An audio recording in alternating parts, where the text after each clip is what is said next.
Santificación es el tema que hemos estado hablando y estamos tomando el Salmo 103. Y ya decía al principio que el Salmo 103 no es un salmo para hablar de santificación, pero hay unas palabras que estoy encontrando en el Salmo 103 y es que al perdonar el Señor mis pecados, Él me aparta para Él y me perdona por lo mucho que valgo para Él. Diga conmigo, cuando el Señor me perdona, lo hace en demostración de lo mucho que yo valgo para Él. Él prefiere perdonar mi mal que destruirme. Entonces me saca del pozo de la desesperación y me coloca en un camino espacioso y luego pone en mi boca un canto de alabanza al Señor. Y antes yo decía malas palabras, pero ahora digo buenas palabras. Antes maldecía a alguien y ahora lo bendigo. ¿Cómo cambian las cosas? Así que hablamos de santificación. Salmo 103, versículo 2 al 4 leemos hoy. Y el salmista dijo en este pasaje: bendice alma mía Jehová y no olvides ninguno de sus beneficios. Versículo 2 estoy leyendo. Luego dice el versículo 3: Él es quien perdona todas tus iniquidades. Y el versículo siguiente dice: el que rescata del hoyo de tu vida, el que te corona de favores y misericordias. Póngale cuidado a lo que dice: el que rescata del hoyo de tu vida. Y estaba un poquito, me llamó la atención cuando estaba pensando en esto, cuando rescata del hoyo de tu vida. Vamos a ver si al final decimos algunas palabras relacionadas con esto. Lo que necesitamos es captar la idea del amor que tiene Dios para nosotros y lo que valemos para Él cuando Él de alguna forma nos bendice de una manera sorprendente. Seguramente los santificados en Cristo tenemos privilegios espirituales. Los santificados en Cristo tenemos privilegios espirituales, porque el nivel de vida que nosotros llevamos es espiritual. Claro que nos movemos en lo material, pero nuestro Dios es espíritu y es necesario que los que le adoran a Él le adoran en espíritu y también que lo hagan en verdad, o sea, lo hagan pensando en la relación que tienen con el Señor y lo hagan de alguna manera que trascienda y que esa alabanza y adoración sea genuina y sea de lo profundo del corazón el reconocimiento de los beneficios recibidos de Él. Así que los santificados en Cristo tenemos privilegios espirituales que, por el hecho de haber sido salvos o salvados en su gracia, estamos unidos con Él. Y verá que me encantó esto cuando dice: los santificados en Cristo estamos unidos con Cristo. ¿Lo puede repetir conmigo?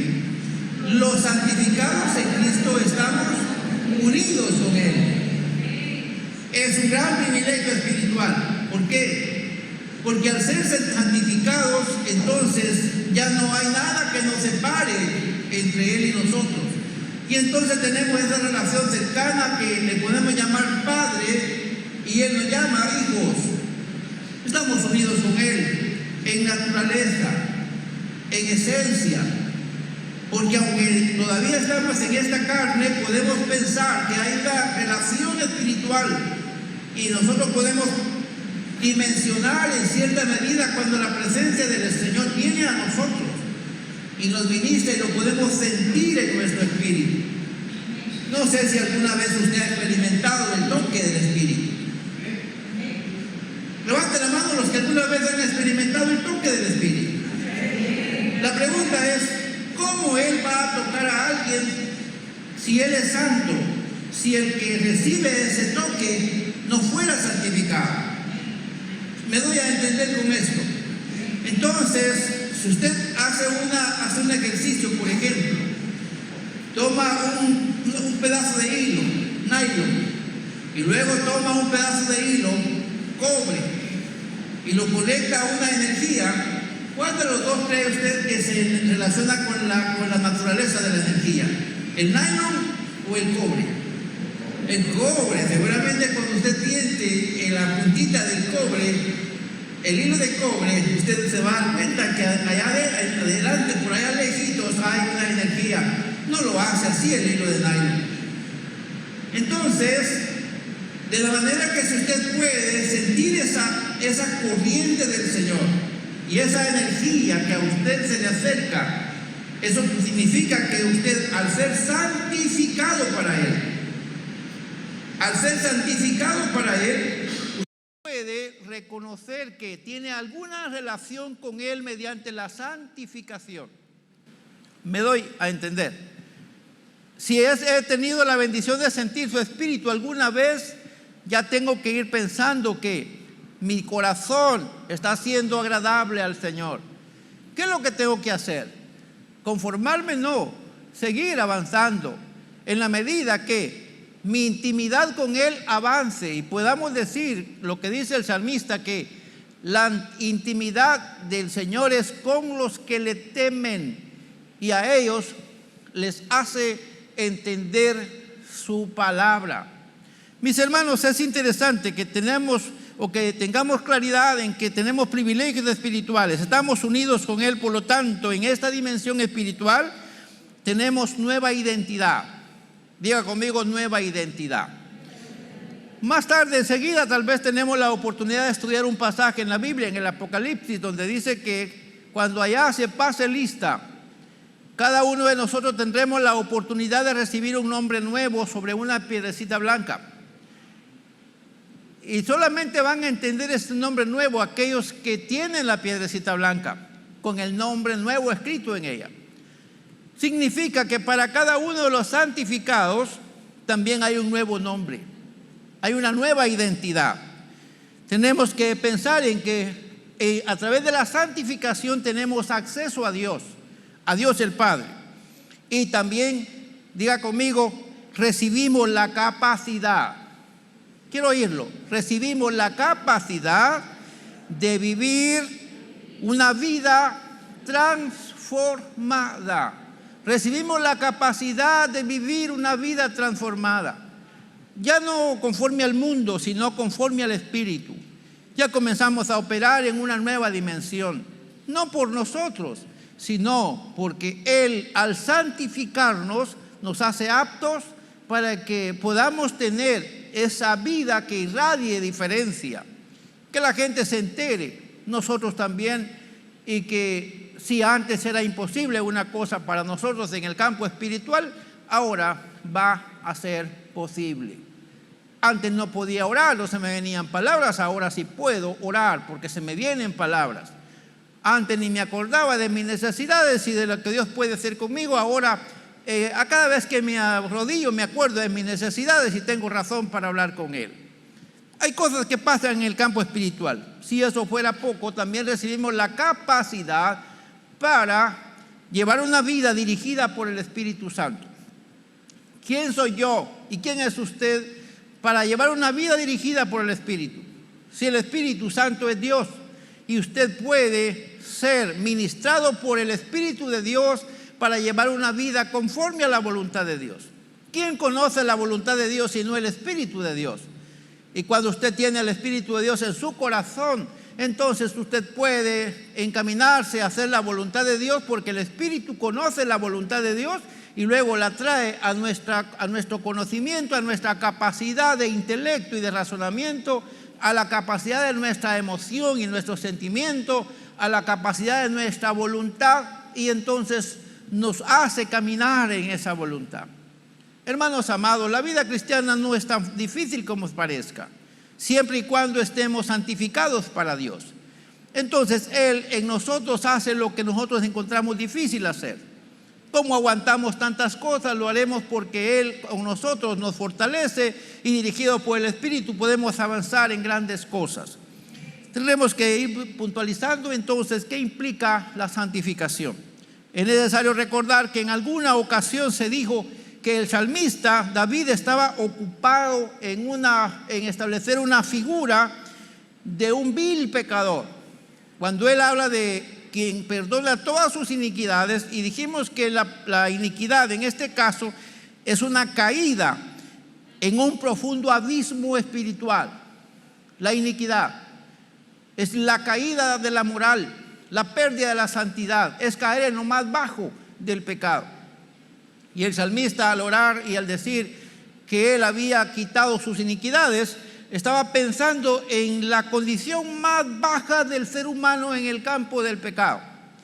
Sin embargo, por bajo que sea la condición del ser humano en pecado, Él puede levantarlo de la condición más baja cuando éste ha sido seleccionado para ser parte de su cuerpo.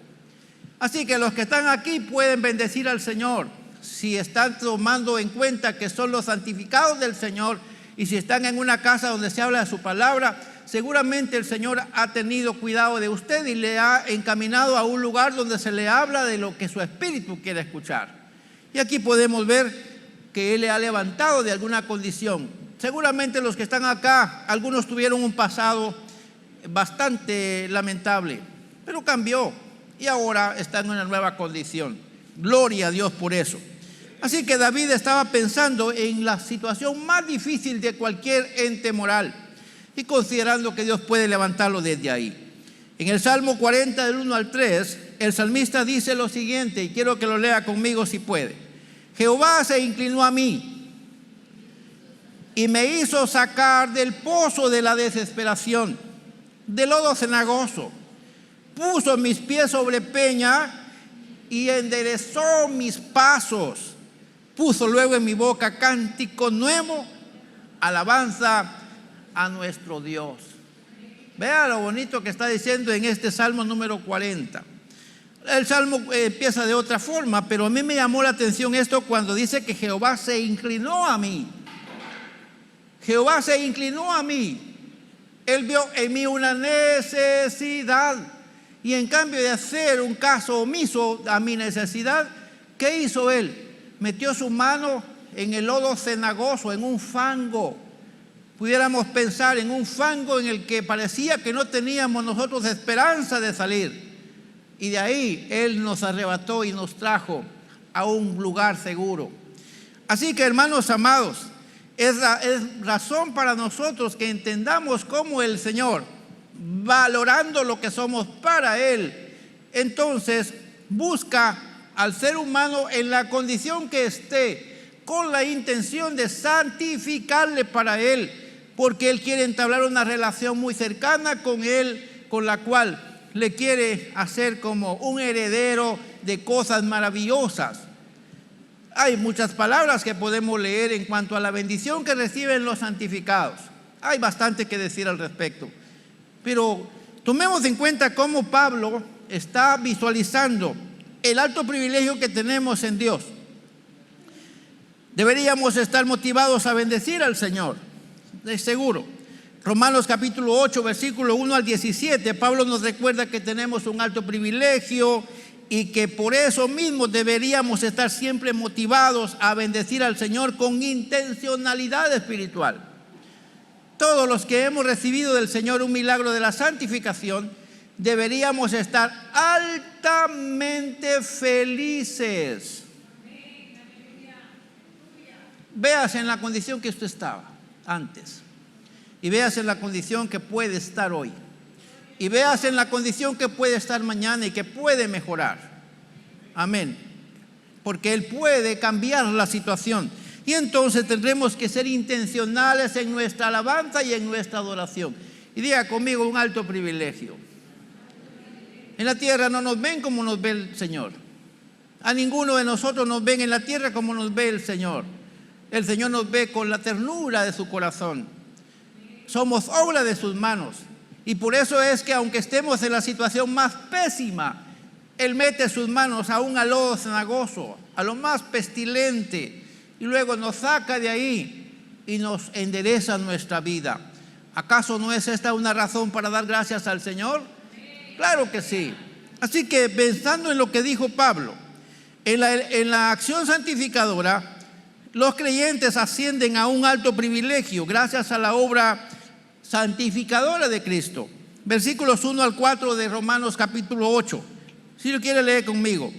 Ahora pues, ninguna condenación hay para los que están en Cristo Jesús, los que no andan conforme a la carne, sino conforme al Espíritu. En este caso diríamos los santificados.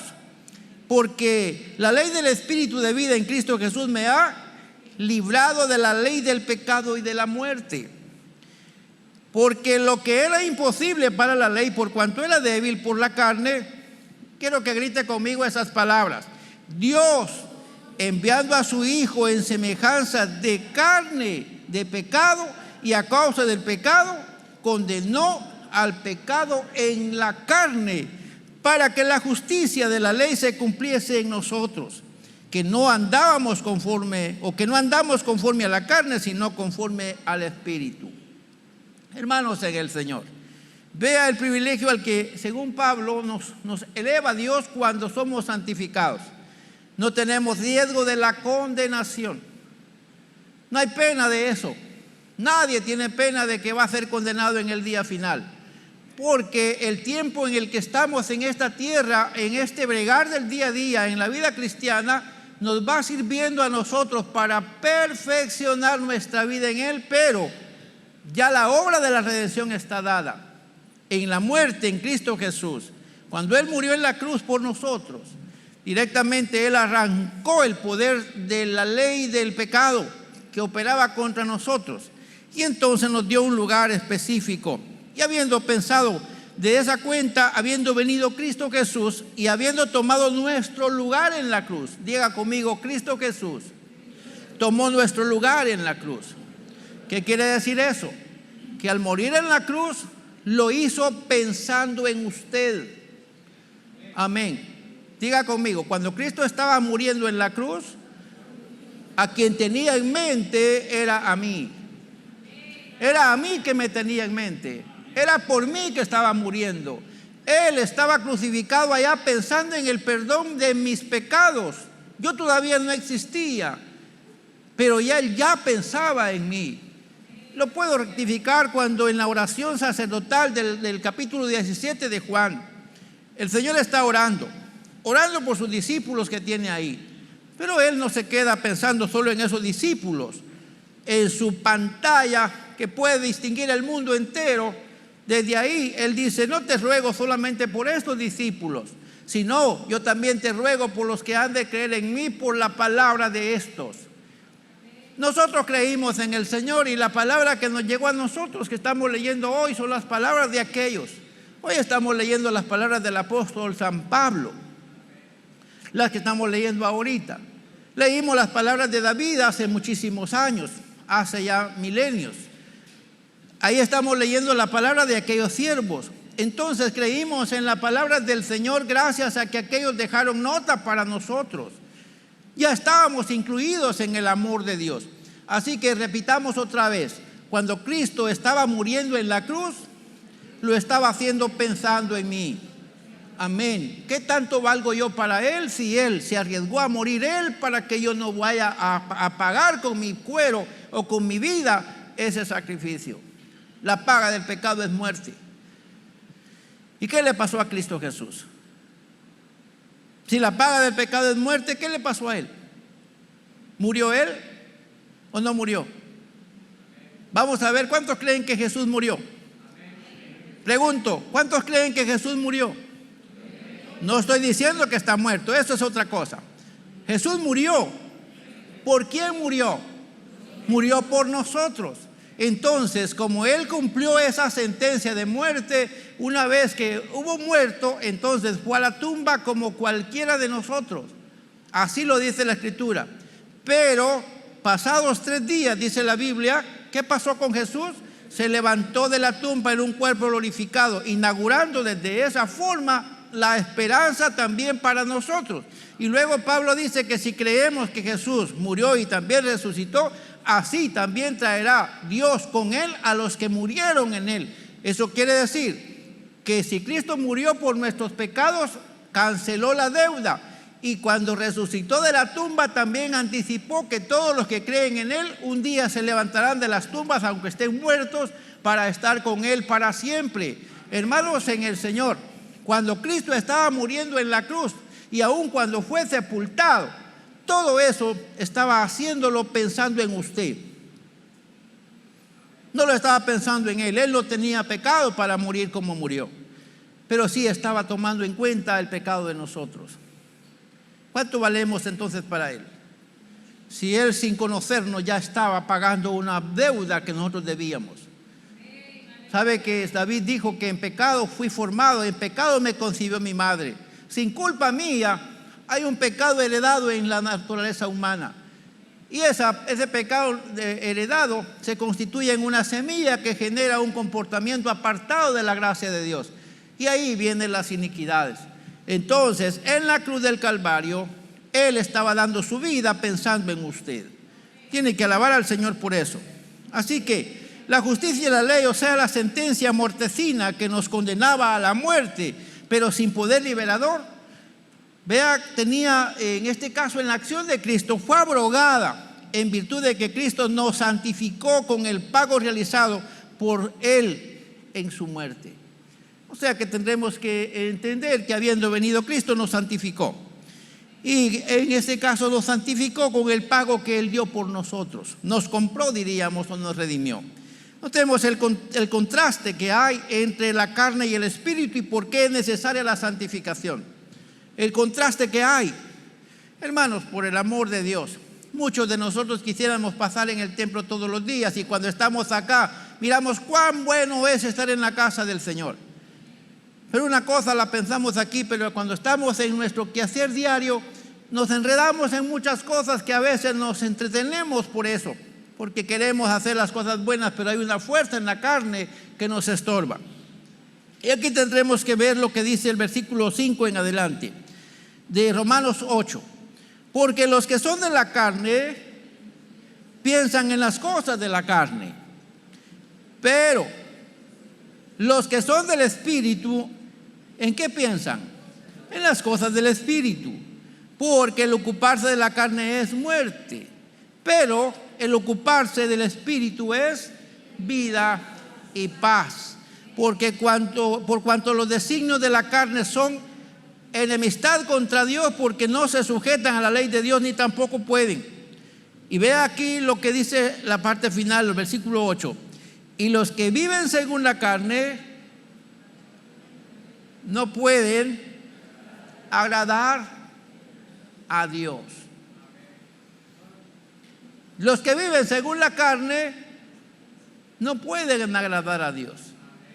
Es ahí donde tenemos que intervenir nosotros para disponer nuestra voluntad y rendirla a la voluntad del Señor. Y decirlo de esta manera: si tú fuiste capaz de dar tu vida en la cruz por mí, entonces significa que yo valgo mucho para ti.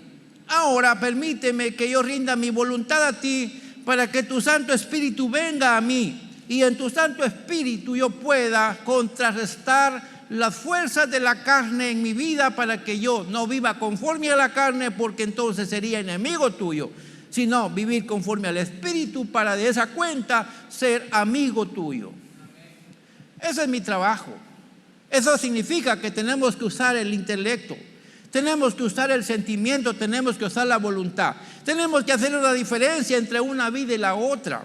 Y de la manera que nosotros podamos ir haciendo esa diferencia, también tenemos que ir sujetando nuestra voluntad a la voluntad de Cristo, para que Él en mí haga lo que yo no puedo hacer por mí.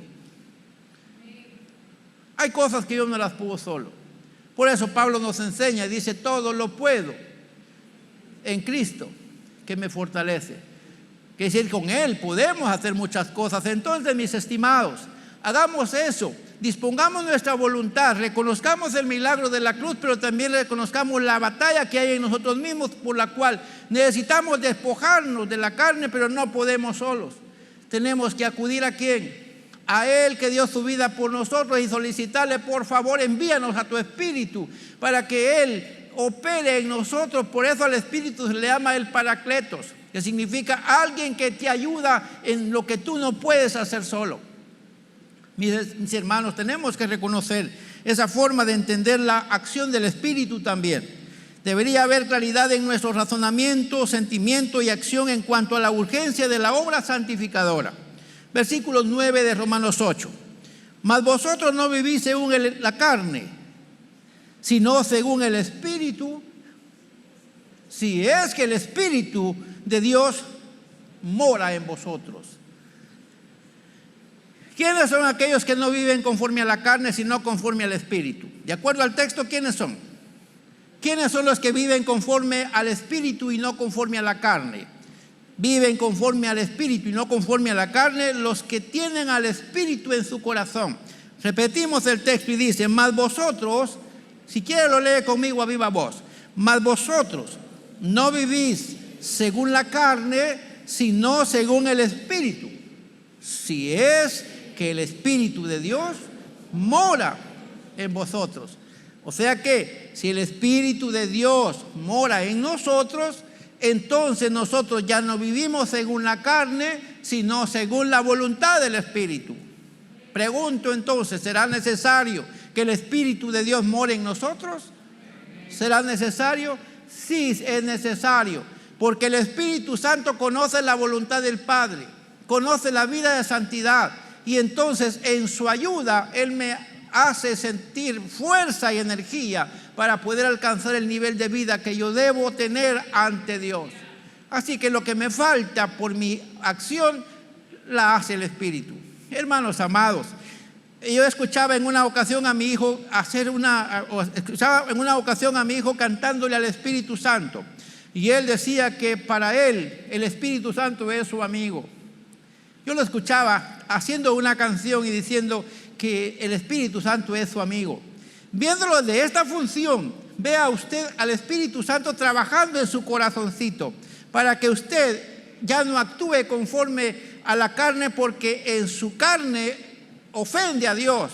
Entonces el Espíritu viene y le dice: no tengas pena, yo te voy a ayudar. Y Él se posiciona en su corazoncito, y entonces usted está haciendo las cosas que agradan a Dios, porque el Espíritu Santo, su amigo, en su corazón le conduce a hacer la voluntad del Señor. Vea qué grandioso suena eso, qué glorioso la obra del Señor en su manifestación santificadora. ¿Sí me están comprendiendo? Y aquí dice Pablo que los que viven, no vivís según la carne, sino según el Espíritu, si es que el Espíritu de Dios mora en vosotros. Y si alguno no tiene el Espíritu de Cristo, no es de Él. Y aquí me asustó una vez el hermano Gille Ávila, que lo voy a mencionar, espero esto no me afecte. El hermano Gille Ávila estaba estudiando y estaba enseñando que si alguno no tiene el Espíritu de Dios, no es salvo. Si alguno no tiene el Espíritu de Dios, no es salvo.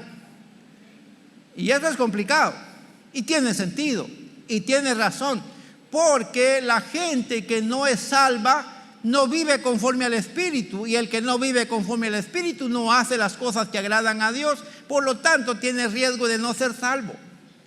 Mis hermanos, necesitamos con urgencia la compañía del Espíritu. Dice el versículo 10: pero si Cristo está en vosotros, el cuerpo en verdad está muerto a causa del pecado, mas el Espíritu vive a causa de la justicia. Versículo 11: y si el Espíritu de aquel que levantó de los muertos a Jesús mora en vosotros, lea conmigo a viva voz, por favor. El que levantó de los muertos a Cristo Jesús vivificará también vuestros cuerpos mortales por su Espíritu que mora en vosotros. Bueno, el Espíritu, de acuerdo a este pasaje de Pablo, el Espíritu fue el que levantó a Jesús de la tumba. Entonces, ¿quién nos va a levantar a nosotros? El Espíritu. No sé si ustedes recuerdan un cuadro bíblico que se lee en el Antiguo Testamento, un hombre llamado Eliseo. ¿Alguien ha leído esa historia o la ha escuchado? Eliseo murió, era un hombre lleno del Espíritu de Dios. Diga conmigo: lleno del Espíritu de Dios. ¿Cómo era Eliseo? Lleno del Espíritu de Dios.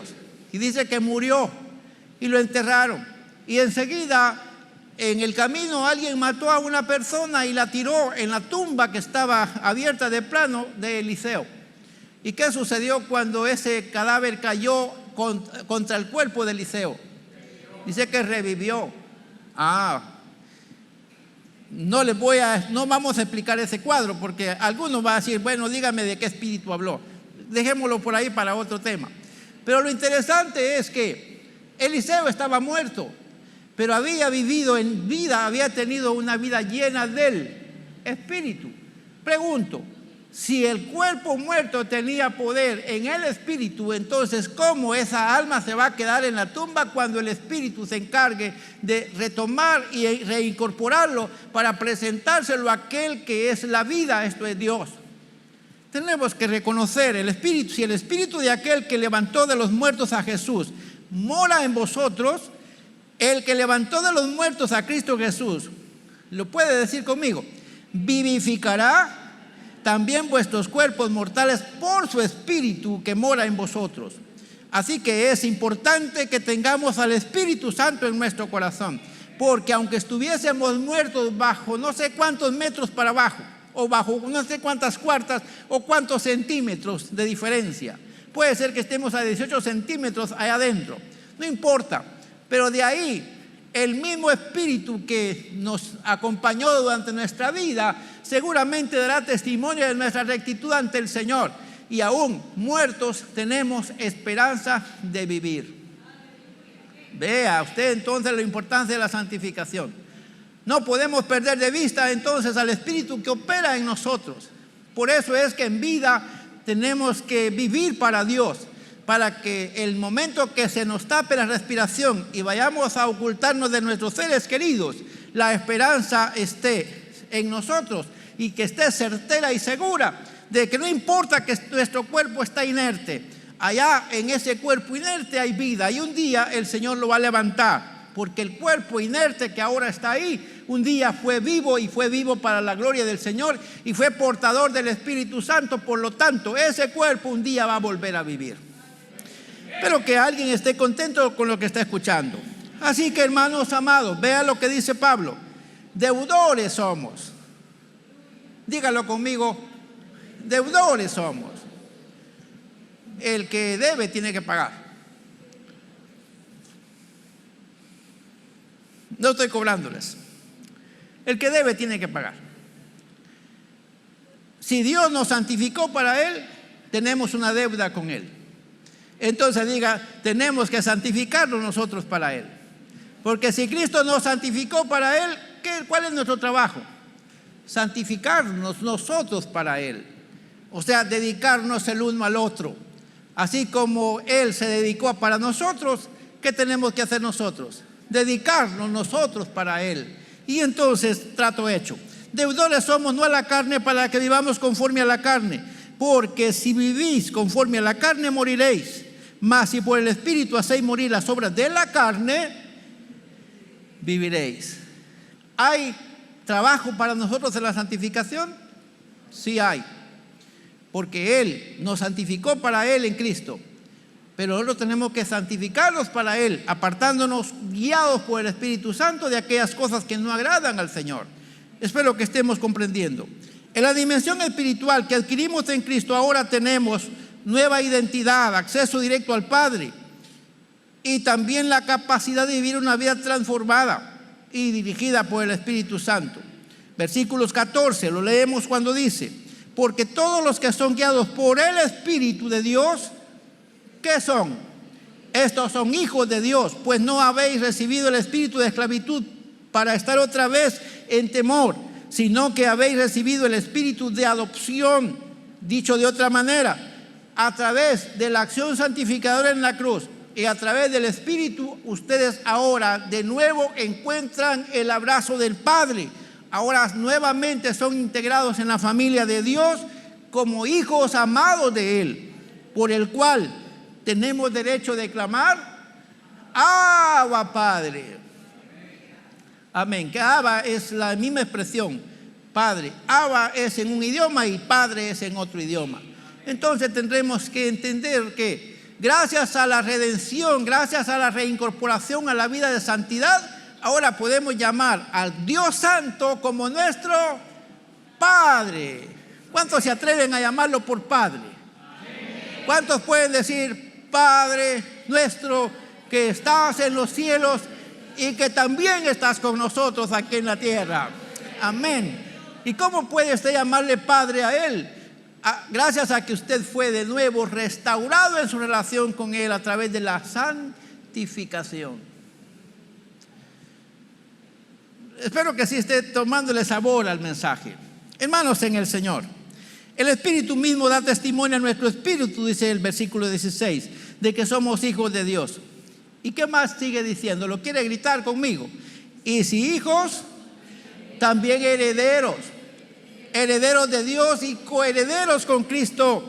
Por supuesto, si es que padecemos juntamente con Él, para que juntamente con Él seamos glorificados. Diga conmigo: en la santificación obra Él y también yo.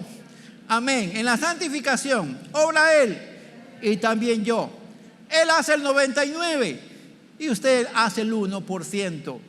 O sea que toda la obra casi la hace Él, pero usted dispone su voluntad para que Él haga todo lo que hace falta en su vida. Así que, hermanos en el Señor, no nos neguemos a hacer lo que Él espera de nosotros, porque Él nos ama con valor.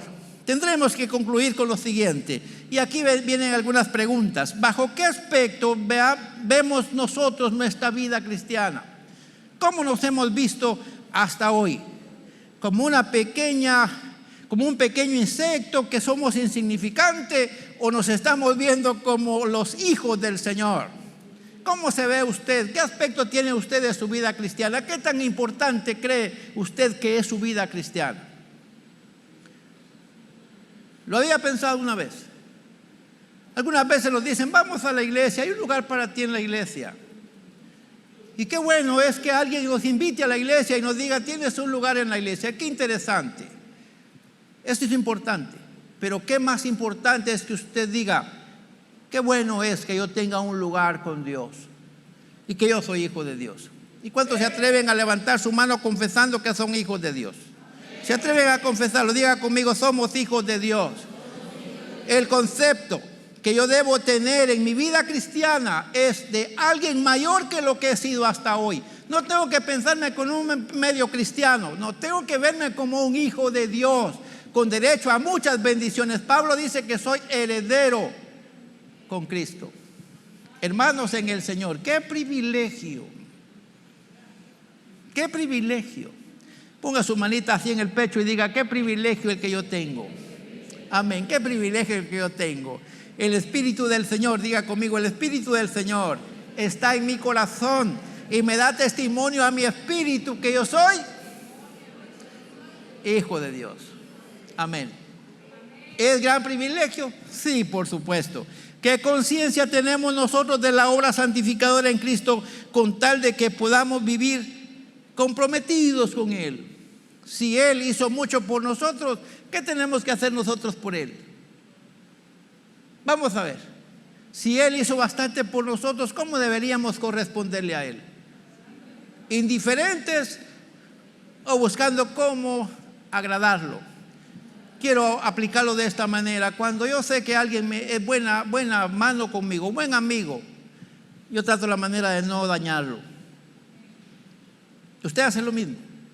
Cuando yo sé que alguien es una persona de respeto, de buena fe, de esperanza, y que en algún momento dado me puede dar por lo menos una taza de café en su casa, yo procuro no dañarlo, porque quiero quedar bien con esa persona que sé que es buena gente conmigo.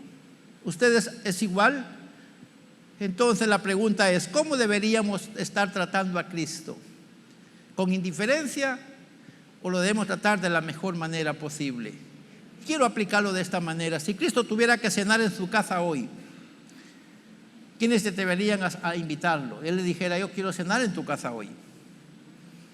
¿Qué lugar tiene Él para que usted pueda darle en su casa una merienda o un poquito de lo que usted tiene en su casa? ¿Quiénes lo invitarían a cenar hoy? ¿A cuánto les encantaría que Cristo llegara a cenar a su casa hoy? Quiero ver las manos levantadas de los que le encantaría que Cristo llegue a cenar a su casa hoy. Amén. El que a una persona de esa calidad da gusto invitarlo a casa. Pero fíjate que solo tengo un pedacito de queso y unos cuantos frijolitos y una tortillita. ¿Sabe? Él le diría: como contigo eso, porque eso yo te lo he proveído. No importaría que usted lo invite a comer, aunque sea tortillita con sal. Si Él está en mi mesa, la porción está rica. Amén. Así que esta tarde, cuando llegue, esta vez cuando llegue a su casita, o usted que está en casa, Piense en lo grandioso que es usted para Él y que invitarlo a Él a su casa es lo más fantástico que puede haber. Tratemos a Jesús con estimación. ¿Cómo visualizamos nosotros el que tengamos privilegios espirituales? Que por el hecho de haber sido salvados por su gracia, estamos unidos a Él. ¿Qué tan importante es que yo sepa que estoy unido a Él? ¿Lo ha pensado alguna vez? ¿O piensa usted que es un cristianito que ninguno le toma cuidado? No, usted debe ponerse en cuenta, y quiero aplicarlo de esta manera. Recuerdo una vez, estaba en casa y alguien me dice: solo usted llega al culto y nadie más, o solo tú llegas al culto y nadie más. Y yo dije: no me importa cuántos lleguen al culto, me importa estar yo, porque Él y yo somos mayoría. Si llegan 2, gloria a Dios. Si llegan 100, mejor. Pero no importa quiénes lleguen. Lo que importa es que llegue Él y que llegue yo. Porque mi relación con Él es fantástica. Vamos terminando. En nuestro ejercicio religioso no se trata de formar parte de una organización en la que cada uno haga lo que le conviene o le guste, en la que cada uno resuelve si hace o no hace porque así le da la gana. No se trata de llevar prácticas religiosas infructuosas. Diga conmigo, en nuestro ejercicio religioso se trata de vivir la vida que agrada a Dios y ser agradecidos por dignificarlos mediante la santificación en Cristo. Si Él murió por usted, ¿qué tanto vale usted para Él? Así que no se trata de solo cultitos, se trata de llevar una vida que le agrade en el día a día, en donde quiera que usted se encuentre, en su teléfono, en su televisión, en su lapicero, en su cabeza, en su ropa. ¿Qué clase de dibujos usa su camisa? Cuando usted se pone una camisa y tiene letras, ¿qué letras andan en su camisa? Hasta en eso debe tener cuidado el creyente. No andar llevando cualquier letrero o cualquier dibujo que no sabe qué significa. Si yo no sé qué significa una letra o un dibujo, no me lo voy a meter encima, y aunque me lo regale alguien que resucita de los muertos. No, tengo que entender hasta en eso, porque mi cuerpo es templo y morada del Espíritu Santo. Por lo tanto, tengo que dignificarlo a Él, tengo que darle el valor y el mérito que Él merece, porque a mí me santificó Él para que yo viva para Él, para la gloria de su nombre. Vale entonces que tengamos entendimiento de que en esta dimensión espiritual tenemos nueva identidad, tenemos acceso directo al Padre, tenemos la capacidad de vivir una vida transformada y dirigida por el Espíritu. Por lo tanto, según yo, es tiempo de concederle o cederle a Él nuestra voluntad, para que nos santifique por completo y todo nuestro ser, espíritu, alma y cuerpo, puedan ser guardados irreprensiblemente para su venida. Hermanos amados, estamos en un ensayo mientras estamos en esta tierra. Cuando allá se pase lista, los que estamos aquí tenemos la esperanza de tener una sillita allá. Levante la mano los que creen que tienen una sillita con Dios en el cielo. Amén. Lo puede hacer con certeza. Tenemos una silla con Él en el cielo. Entonces ensayemos desde aquí. Pensemos que ya estamos en esa silla con Él. Y allá es una vida de júbilo, de gozo, de alegría. Es una vida de santidad. Entonces empecemos a vivir esa vida desde aquí. Demostrémosle que estamos conscientes que vamos para allá y empezar a vivir aquí un ambiente de cielo. Que no sé si el cielo viene a nosotros vamos al cielo. Lo cierto es que estamos en un ambiente de cielo. Como el salmista, con nuestra alma bendigamos a Jehová y no olvidemos ninguno de sus beneficios. Él nos ha perdonado todas nuestras iniquidades, nos ha rescatado del abismo de la perdición y nos ha coronado de favores y misericordias. No olvidemos eso. Por lo tanto, mi consejo final hoy es que vivamos el resto de nuestros días y hagámoslo con la finalidad de que nuestra vida sea agradable a Él. Quiero vivir para ti. Así que le voy a preguntar qué cosas no le agradarían de mí para que no las haga yo delante de Él, para no hacerlo sentir mal. Alguien me dijo hace poco, me dice: cuando usted vea que yo estoy haciendo algo que lo va a perjudicar a usted, dígamelo. Yo trataré la manera de corregirme y dije: no sé qué tan serio sea lo que me está diciendo. No sé qué tan serio es cuando alguien me dice, si yo estoy haciendo algo que a usted no le gusta, dígamelo, yo trataré de cambiar. No sé qué tan serio me está hablando, pero al Señor sí le puedo preguntar, ¿qué cosas no te agradan de mí? Y decirle, lo que no te agrade de mí, señálalo por favor. Y entonces yo trataré de cambiar por no hacerte sentir mal. ¿Y cuántos se quieren comprometer con ustedes mismos de llevar una relación en la vida que no ofenda al Señor? ¿Cuántos quisieran pensar que vale la pena no ofender al Señor? ¿Cómo tenemos que hacerlo para lograrlo? Diga conmigo, tenemos que acudir a la fuente del Espíritu, porque el Espíritu conoce la voluntad del Padre y me puede conducir a mí a hacer esa voluntad. Entonces tengo que depender ¿de quién? Del Espíritu Santo. Espero, mis hermanos amados, que esta reflexión nos ayude a dos cosas por lo menos: a valorarnos, a vernos de una mejor forma como nos habíamos visto. Somos estimados a los ojos del Señor. Amén. Entonces necesito que cada quien se vea así, estimado por Dios. Y dos, que se proponga usted estimar a aquel que lo estima tanto y vivir para él el resto de sus días. Hágase el favor de no esperar más que alabar al Señor. Que no lo preocupe en lo que diga la gente. A la gente no le importa tanto nuestra vida. Nos importa qué dice el Señor de nosotros. Y si el Señor queda bien con nosotros y nosotros quedamos bien con Dios, le aseguro, el cielo es nuestro lugar.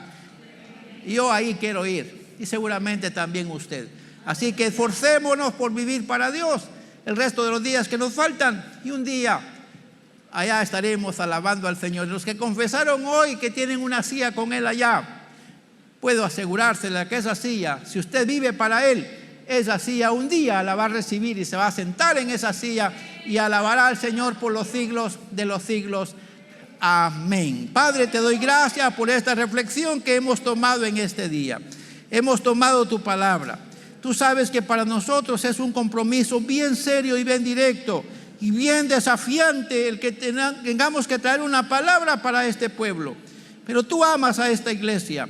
Amas a la gente que nos escucha, no solamente aquí en casa, sino allá también en su casa. Los que tienen la oportunidad de escucharnos a través de los medios, allá también hasta donde está llegando esta palabra, tú amas a esa gente. Y por ello es que estás enviando esta palabra justo en este tiempo para enseñarnos lo valioso que somos para ti y también la necesidad que tendremos nosotros de apartarnos para ti y ofrecer lo mejor de nuestra vida en olor fragante. Gracias por la intervención tuya en la cruz del Calvario a través de Jesucristo. Gracias por la intervención de tu Espíritu Santo en nuestra vida, trayéndonos al redil y también trabajando en nosotros para que estando en el redil vivamos para ti sin problemas. Ayúdanos porque en algún momento flaqueamos, pero que podamos escuchar las palabras que dijiste al apóstol Pablo cuando le dijiste: bástate mi gracia, porque mi poder se perfecciona en tu debilidad. Ayúdanos entonces a depender de ti en una relación saludable y que podamos entender que estamos en un ensayo y pronto tendremos la oportunidad de sentarnos en esos lugares celestiales con Cristo y disfrutar de esa bendición que tienen los santificados. Aquí estamos en un momento en que vamos pasándonos de un tiempo a otro y la iglesia sigue marchante. Somos una iglesia peregrina, pero todos aquellos que se han adherido a la iglesia en la historia de la iglesia y han vivido con fe y esperanza y se han santificado para ti, tienen la esperanza de que aunque el tiempo pasa, tú no has pasado y también tus promesas siguen vigentes contigo. Y todo aquel que se toma de esas promesas será bienaventurado al recibir un día el cumplimiento de esas promesas. Entre tanto, Señor, levantamos nuestras manos hacia ti, te damos gracias por amarnos tanto, gracias por hablarnos de esta forma, gracias por estar tratando de inducirnos al camino correcto, gracias por la vida que quieres para la iglesia, porque de seguro tienes mejores cosas para la iglesia del tiempo presente. Ayúdanos a ser fieles y valientes, entre tanto vamos caminando. Y te lo pedimos en el nombre bendito y maravilloso de Jesús. Amén. Amén.